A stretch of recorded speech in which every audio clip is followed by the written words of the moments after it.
باغی الخیر اقبل، نیکیوں کو چاہنے والے، نیکیوں میں سبقت کرنے والے، متوجہ ہو جا، تیرے لیے موسم بہار آ گیا۔ یعنی نیک بندوں کو متوجہ کیا جاتا ہے۔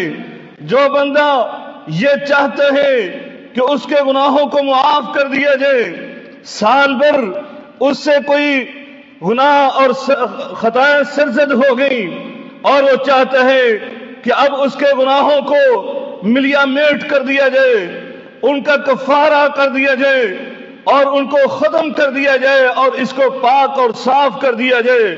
فرمایا اقبل، اے نیکیاں چاہنے والے، اپنے گناہوں کا کفارہ چاہنے والے، اپنے گناہوں کی غلطیوں کا کفارہ چاہنے والے، متوجہ ہو جا۔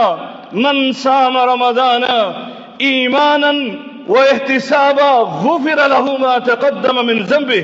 فرمایا جس بندے نے اس رمضان میں روزے رکھ لیے ایمان کے ساتھ، اجر و ثواب کی نیت سے، میرے آقا فرماتے ہیں میں اس کو زبان نبوت سے بشارت دیتا ہوں، اللہ تعالیٰ اس کے تمام گزشتہ گناہوں کو معاف فرما دیتا ہے۔